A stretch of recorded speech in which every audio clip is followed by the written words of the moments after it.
Deuxième face-à-face de l'émission avec Marie-Christine Arnautu, secrétaire départementale du Front National dans les Alpes-Maritimes, députée au Parlement européen et conseillère municipale de Nice. Marie-Christine Arnautu, bonjour. Bonjour. Alors, les éléments de langage en ce moment, en cette fin de semaine au Front National, tant du côté de Marine Le Pen que du côté de Florian Philippot, par exemple, c'est de dire que les autres partis sont actuellement en panique. Est-ce que c'est le cas dans les Alpes-Maritimes, selon vous? C'est exactement pareil dans les Alpes-Maritimes. Effectivement, nous sommes face à un UMP en panique et face à un PS en panique. C'est la vérité. Comment vous le constatez sur le terrain? Parce qu'on n'a pas l'air de voir des candidats affolés, en tout cas en face de vous. Écoutez, on le constate par... nous, vous savez, nous faisons effectivement beaucoup de terrain. Nous sommes en contact avec les électeurs. Donc, nous écoutons, comme d'habitude, ce qu'ils nous disent.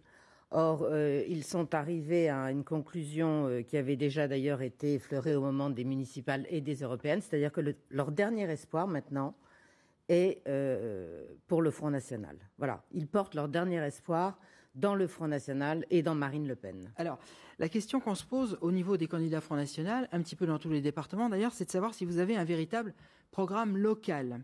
Les candidats FN, la question c'est, est-ce qu'ils ne disent pas un petit peu la même chose partout, à Toulouse, à Lyon, à Nice? Est-ce qu'ils ne donnent pas simplement une petite tonalité locale aux thèmes nationaux que défend Marine Le Pen, tout simplement? Mais c'est une bonne nouvelle qu'ils disent la même chose partout, les candidats du Front National. D'ailleurs, pour votre information, dans les Alpes-Maritimes, mais aussi dans les autres cantons et dans les autres départements, nous sommes le seul parti politique à présenter des binômes Front National à part entière, c'est-à-dire le candidat et la candidate.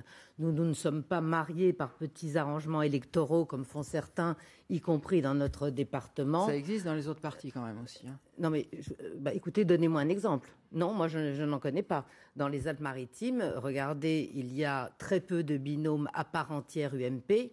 Et il y a très peu de binômes à part entière PS. On a parlé de Beau Soleil tout à l'heure, il y avait un binôme à part entière UMP. Enfin, bref, ça existe également. Vous avez raison, monsieur Migou. C'est effectivement un langage national que nous avons. Parce que qu'avons-nous en face de nous? Nous avons en face des gens, que ce soit l'UMP ou le PS d'ailleurs, qui n'ont qu'un seul objectif, c'est faire disparaître ces départements.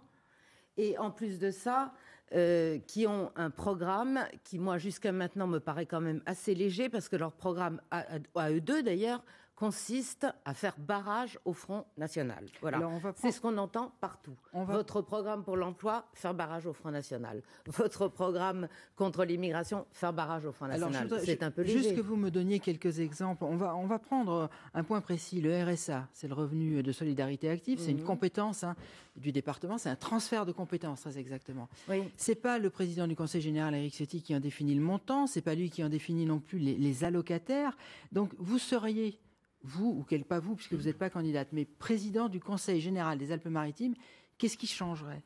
Sur le problème du RSA, par exemple? Eh bien, écoutez, par exemple, nous agirions, c'est-à-dire que nous ne serions pas que dans les paroles. J'ai entendu M. Ciotti qui dit qu'il faut faire la chasse à la fraude concernant le RSA.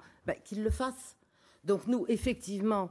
nous considérons qu'il y a... Ils ont présenté un certain nombre d'économies réalisées grâce à la fraude dans les Alpes-Maritimes. Non, écoutez, quand on veut vraiment lutter contre la fraude sociale et la fraude qui concerne le RSA, en l'occurrence, on met les moyens. C'est-à-dire que nous mettrions les moyens avec les caisses d'allocation familiale. Nous surveillerions de très près les allocataires du RSA. Nous ferions en sorte aussi que le RSA soit alloué en priorité aux travailleurs pauvres, aux gens qui en ont vraiment besoin. Monsieur Migou, il y a une fraude indéniable en termes d'aide sociale et particulièrement en termes de RSA. Sauf que vous avez raison d'aborder le problème du RSA. Parce que si on se borne à laisser les conseils généraux entre les mains des élus UMP ou PS, il ne restera plus au sein des départements comme seule compétence justement que le RSA. Ça veut dire... Vous êtes contre la suppression des départements? Ah mais totalement. Nous, vous savez, nous sommes... Contre la perte d'influence des départements également. Nous sommes pour le triptyque qui est très simple, commune, département, État. Voilà. Et alors que les autres, en face, sont, et il faut le dire aux électeurs, ils sont pour la suppression du département. C'est d'ailleurs pour ça qu'on se retrouve à 3 semaines de l'échéance électorale sans avoir de compétences vraiment définies. On revient un petit peu à la politique. On est dans un département où il y a une forte probabilité d'avoir des duels UMP, Front National, en raison d'une règle qui fait qu'il sera très dur d'être au second tour. On simplifie. Beaucoup d'électeurs vont donc avoir 3 possibilités au second tour. Voter UMP, voter FN ou ne pas aller voter. Pourquoi, selon vous, aller voter FN? Qu'est-ce que vous dites à ces électeurs-là? Mais je leur dis d'abord, et la priorité des priorités, allez voter. Allez voter, parce que tout est fait dans ce scrutin pour que les gens s'abstiennent. C'est un scrutin dont on parle très peu. Donc, je leur dis, il s'agit d'élections départementales. Si vous voulez que le département perdure, votez Front National. Parce que ni l'UMP ni le PS ne préserveront cette structure du département. Si vous voulez que les services publics soient maintenus dans votre département, votez Front National. Si vous voulez qu'on s'occupe et qu'on prenne en charge réellement, et moi c'est un sujet, vous savez, qui me touche beaucoup, le handicap, votez Front National. Si vous voulez qu'on cesse d'abandonner tous ces villages, toute la ruralité, votez Front National. Voilà quelques bonnes raisons. Si vous voulez aussi, et ce n'est pas la moindre des raisons, faire un vrai barrage à l'islamisme, au communautarisme, votez Front National. Une question, Marie-Christine Arnautu, on a un partenariat avec Nice Matin, il nous reste juste 2 minutes. Une question qui vous est posée par les lecteurs de Nice Matin par l'intermédiaire de Thierry Prudon. Une question à l'adresse de Marie-Christine Arnautu, qui revient de la part de plusieurs de nos lecteurs. Vous ne seriez pas assez présente à Nice.